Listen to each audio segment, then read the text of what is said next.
Sa iba pang mga balita, sa susunod na buwan, ipatutupad ng gobyerno ang Responsible Parenthood and Reproductive Health Act. Dahil dito, magiging mas available na raw ang mga modern family planning method sa mga government health clinic at hospital.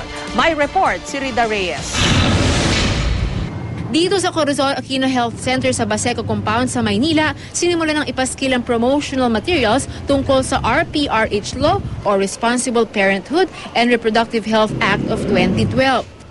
Hindi pa man na ipapatupad ang RH Law, nag-umpisa na raw na dumating dito yung first batch ng mga contraceptives. Katunayan dito sa health center na ito, meron na silang supply ng condoms, tapos meron ng oral contraceptives, tapos meron ito yung injectables. At yung mga tao nga raw ay nagpupunta na rito para humingi ng mga supplies. Sila raw ay inililista dito sa logbook. At inaasahan nga na once na maipatupad na itong RH Law, ay mas dadami pa ang bilang na yan. Si Yasmin may 2 anak at gusto nang mag-family planning. Buwan-buwan daw ang bisita niya sa health center para humingi ng birth control pills. Malaking tulong din yun. Kasi, siyempre, alam natin kung anong laman ng katawan natin. Yung ibibili na lang namin, so kukunin namin sa center o di kaya sa doktor, hihingi namin. Pambili na lang namin ng bigas.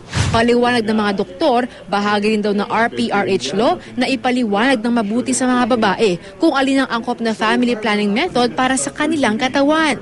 I mean, the health provider would have to really explain to them what all the food. It's not an easy just going to the fast food center and getting hamburger. It's not that easy. They have to go counseling also and telling them what they will expect, what are the side effects. Sa unang linggo ng Abril na ang full implementation ng kontrobersyal na batas. Matapos mapirmahan ang implementing rules and regulations nitong Biyernes, operational guidelines na lang daw ang hihintayin. We're just waiting for Secretary Mar. Although it was already initialed, the Department of Health has already started the development of the operational guideline for the service delivery network, the clinical practice guidelines of how the artificial methods will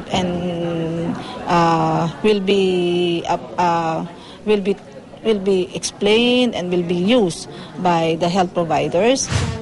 Sa ilalim ng batas, mas pinalawig na reproductive health care services ang ilalaan para sa mga kababaihan. Dapat ding magkaroon ng mobile health clinics sa depressed areas. Inaasang lalawak din ang sasaguting gastusin ng PhilHealth para sa mga serbisyo sa ilalim ng RPRH Law. At mas magiging madali na raw ang pagkuha ng serbisyo at edukasyon sa modern family planning methods para sa mga mag-asawa. Pero paglilinaw ng DOH, hindi pipilitin ang mga healthcare worker gaya ng doktor at nurse na mag-endorso ng family planning methods kung ito'y labag sa kanilang paniniwala.